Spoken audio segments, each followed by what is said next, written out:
Hello student, स्वागत है आप सभी को हमारे यूट्यूब चैनल पर। आज हम आपके लिए मॉडल क्वेश्चन पेपर लेकर आए हैं क्लास 10th का। साइंस सब्जेक्ट का है। जिस साइंस में 80 ऑब्जेक्टिव क्वेश्चन देता है, जिसमें से 40 क्वेश्चन बनाना न रहता है, लेकिन इसमें हम लोग 80 क्वेश्चन में से 80 क्वेश्चन बनाएंगे। चलिए तो देखते हैं हमारा पहला क्वेश्चन क्या है। चलिए, पहला क्वेश्चन है, समतल दर्पण की फोकस दूरी होती है। तो समतल दर्पण की फोकस दूरी अनंत होती है, ऑप्शन सी। चलिए, अगला क्वेश्चन है कि वास्तविक प्रतिबिंब दर्पण के किस ओर बनते हैं। तो वास्तविक प्रतिबिंब दर्पण के आगे बनता है, ऑप्शन बी। चलिए, अगला क्वेश्चन है कि यदि आपतन कोण 30 डिग्री हो तो परावर्तित किरण एवं आपतित किरण के बीच कौन होगा। देखिए, ये हुआ आपतित किरण, ये हुआ परावर्तित किरण, इनके बीच एक डाला गया है अभिलंब। अब ये जो है आपतन कोण है 30 डिग्री, परावर्तन कोण कितना हो जाएगा 30 डिग्री। कहता है कि इनके बीच कितना कोण होगा, तो दोनों को जोड़ दीजिए तो 30 30 60 डिग्री, यानी ऑप्शन डी। चलिए, अगला क्वेश्चन है कि एक दर्पण पर आपतित प्रकाश की चाल सी है, तो परावर्तित प्रकाश की चाल होगी, तो ऑप्शन सी। अगला क्वेश्चन है, गोलीय दर्पण में कार्तीय चिन्ह परिपाटी के अनुसार मूल बिंदु लिया जाता है, तो ध्रुव पर लिया जाता है। चलिए, अगला क्वेश्चन है, जब प्रकाश सघन से विरल माध्यम में जाता है तो उसकी गति होता है, जैसे जाती है तो वो क्या होता है, बढ़ जाता है। चलिए, अगला क्वेश्चन है कि अपवर्तन के कारण कौन सी राशि बदलती है। तो ऑप्शन ए आवृत्ति, ऑप्शन बी तरंगदैर्घ्य, दोनों बदल जाते हैं, इसलिए हम लोग का आंसर होगा ऑप्शन डी। चलिए, अगला क्वेश्चन है कि 50 सेंटीमीटर फोकस दूरी वाले लेंस की शक्ति होगी, आंसर में 2D। चलिए, अगला क्वेश्चन है, तैलीय कागज होता है पारभासक। अगला क्वेश्चन है कि प्रकाश की चाल न्यूनतम होती है, तो प्रकाश की चाल न्यूनतम होती है कांच में। चलिए, अगला क्वेश्चन है कि निम्नलिखित में से किस भाग पर मानव नेत्र में किसी वस्तु का प्रतिबिंब बनता है। तो इसका आंसर हो जाएगा दोस्तों ऑप्शन डी, दृष्टि पटल। अगला क्वेश्चन है कि नेत्र का पारदर्शी अग्रभाग कहलाता है, आंसर में हो जाएगा दोस्तों कॉर्निया। चलिए, अगला क्वेश्चन है, बाइफोकल लेंस द्वारा कौन सा दोष सुधारा जाता है। तो बाइफोकल लेंस के द्वारा ज्यादा दृष्टि दोष संभाला जाता है। चलिए, अगला क्वेश्चन है, रॉड्स कोशिकाएं किसके प्रति संवेदनशील होते हैं। तो आंसर में हो जाएगा दोस्तों ऑप्शन सी, धुंधली रोशनी। 15 क्वेश्चन है कि ब्लाइंड स्पॉट में नहीं होता है, इसमें हो जाएगा दोस्तों ऑप्शन बी, रॉड्स और कोन्स नहीं होते हैं। चलिए, 16 क्वेश्चन है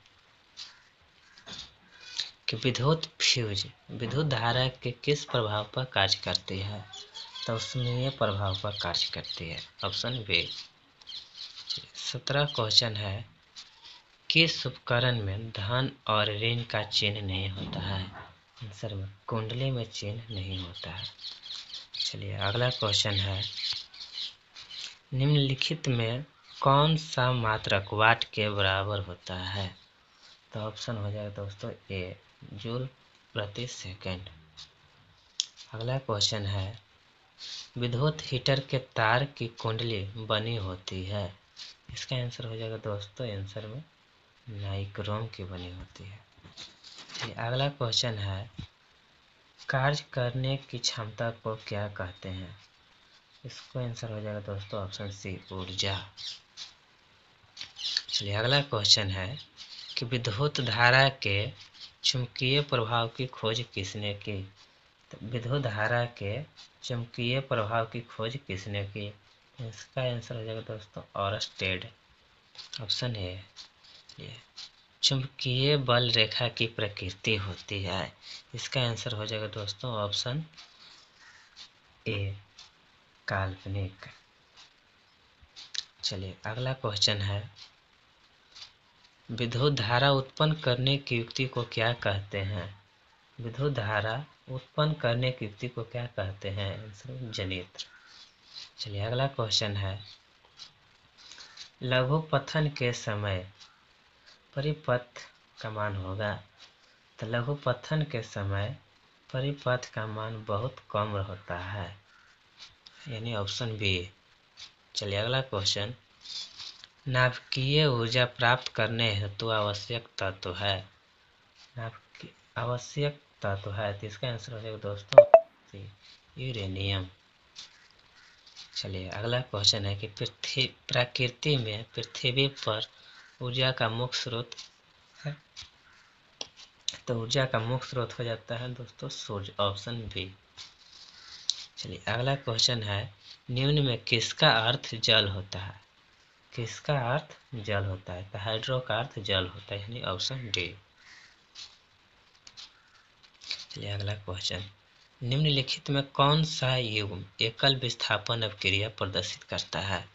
इसका आंसर हो जाएगा दोस्तों विलयन एवं कॉपर धातु, ऑप्शन ए। चलिए अगला क्वेश्चन है, साग सब्जी विघटित होकर कंपोस्ट बनना किस अभिक्रिया का उदाहरण है? साग सब्जी को विघटित होकर कंपोस्ट बनना किस अभिक्रिया का उदाहरण है? आंसर में हो जाएगा दोस्तों उसमें छेपी। चलिए अगला क्वेश्चन है कि निम्न में से कौन ऑक्सीकरण क्रिया नहीं है? इसका आंसर हो जाएगा दोस्तों ऑप्शन डी, अवक्षेपण। चलिए अगला क्वेश्चन है, ग्लूकोज का रासायनिक सूत्र होगा। ग्लूकोज का रासायनिक सूत्र होगा तो C6H12O6, यानी ऑप्शन सी होगा। चलिए अगला क्वेश्चन है 32वें, निम्न समीकरण में कौन संतुलित नहीं है? निम्न समीकरण में कौन संतुलित नहीं है? इसका आंसर हो जाएगा दोस्तों ऑप्शन डी। चलिए अगला क्वेश्चन है, कोई विलयन लाल लिटमस पत्र को नीला कर देता है तो उसका उसका पीएच संवत होगा। तो लाल लिटमस पत्र को नीला कर देता है उसको कहते हैं क्षार। क्षार का पीएच मान होता है 7 से अधिक, इसलिए हो जाएगा दोस्तों ऑप्शन बी, 11। चलिए आगे 34, यसद पुष्प क्या है? यसद पुष्प क्या है? यसद पुष्प क्या है? तो इसका आंसर हो जाएगा जिंक ऑक्साइड, ऑप्शन सी। चलिए अगला क्वेश्चन है, निम्न में से कौन सी गैस चूने के पानी को दूधिया कर देता है? निम्नलिखित में से कौन गैस चूने के पानी को दूधिया कर देता है? तो इसका आंसर हो जाएगा दोस्तों ऑप्शन डी, CO2। 36, मधुमक्खी के डंक में निम्नलिखित में से कौन सा अम्ल होता है? मधुमक्खी के डंक में पाया जाता है मेथनोइक अम्ल, ऑप्शन ए।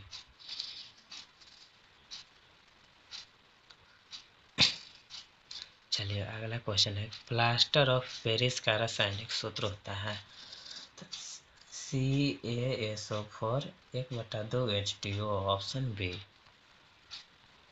चलिए अम्ल और क्षार आपस में अपक्रिया कर क्या बनाते हैं? तो अम्ल और क्षार आपस में अपक्रिया कर लवण बनाते हैं। Option C. चलिए अगला क्वेश्चन है, निम्नलिखित में किस तत्व में संयोजी इलेक्ट्रॉनों की संख्या अधिक होती है? तब ऑप्शन हो जाएगा सी, पी। अगला क्वेश्चन है कि क्यूप्राइट निम्नलिखित में से किस धातु का अयस्क है? तो इसका आंसर हो जाएगा दोस्तों सी। अगला क्वेश्चन, ऑक्सीजन की संयोजकता होती है? तो ऑक्सीजन की संयोजकता 2 होती है, यानी ऑप्शन सी। गंधक की परमाणु संख्या है? गंधक की परमाणु संख्या है 16 सी। चलिए अगला क्वेश्चन है कि अभिक्रियाशील समूह CO को क्या कहते हैं? तो इसका आंसर है दोस्तों ऑप्शन डी, कार्बोनिल समूह। चलिए अगला क्वेश्चन है, वेल्डिंग में किस गैस का उपयोग किया जाता है? वेल्डिंग में किस गैस का उपयोग किया जाता है? इसका आंसर हो जाएगा एथेन। इसका आंसर हो जाएगा एथेन, ऑप्शन डी। चलिए अगला क्वेश्चन है, कार्बन आवर्त सारणी के किस वर्ग का सदस्य है? इसका आंसर हो जाएगा दोस्तों ऑप्शन डी, 14। चलिए अगला क्वेश्चन है, एथाइन में कार्बन कार्बन परमाणु के बीच कितने सहसंयोजक बंधन होते हैं? तो 3 सहसंयोजक बंधन होते हैं, यानी ऑप्शन सी।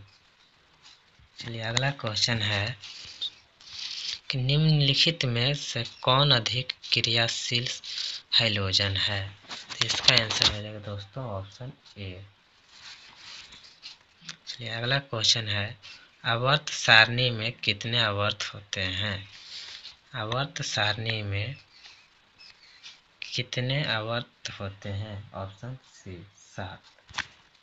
चलिए अगला क्वेश्चन है, पोटेशियम की परमाणु संख्या 19 है, तो इसकी संयोजकता होगी?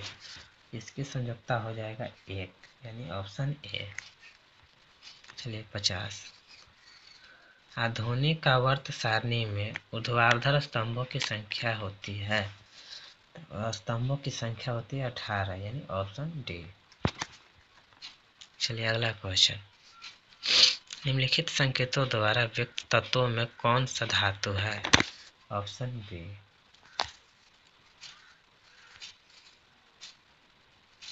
चलिए 52, निम्नलिखित में वनों पर आधारित उद्योग कौन है? तो कागज उद्योग, डेम्बर उद्योग, लाख उद्योग, ऑप्शन डी इनमें से सभी। तो ऑप्शन डी होगा इनमें से सभी। चलिए अगला क्वेश्चन है, सिंचाई के लिए पौधों को ठीक जड़ों के समीप जल से पहुंचाने की तकनीक है? तो इसका आंसर हो जाएगा दोस्तों ऑप्शन सी, टपकन सिंचाई से। चलिए अगला क्वेश्चन, उत्तराखंड में चिपको आंदोलन किस वर्ष आरंभ हुआ था? तो 1973 में आरंभ हुआ था, ऑप्शन बी। चलिए 55 क्वेश्चन है, कवक में पोषण की कौन सी विधि पाई जाती है? तो आंसर हो जाएगा दोस्तों ऑप्शन ए, मृत पोषी। चलिए 56, निम्न में से कौन एक जैविक प्रक्रम अपघटित होने वाला पदार्थ है? आंसर में हो जाएगा दोस्तों मृत घास पत्ते।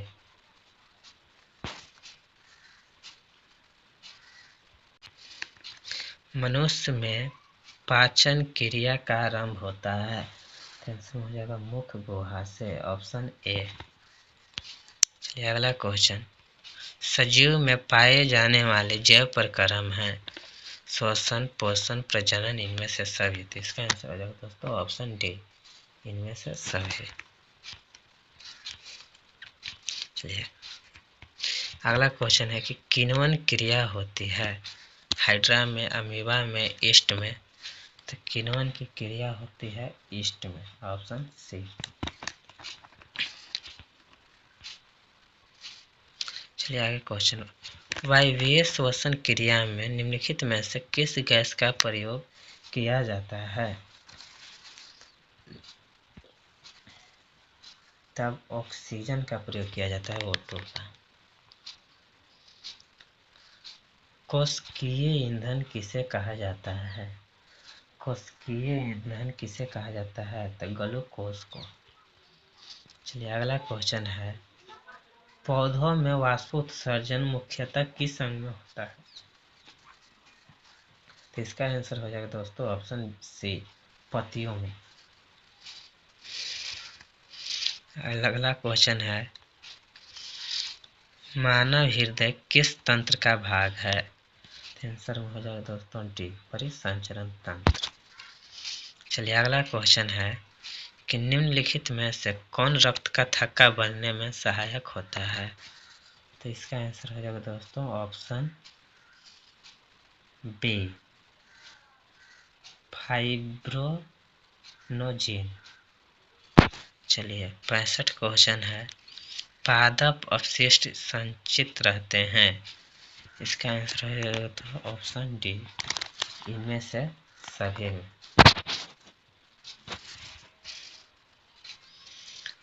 चलिए अगला क्वेश्चन है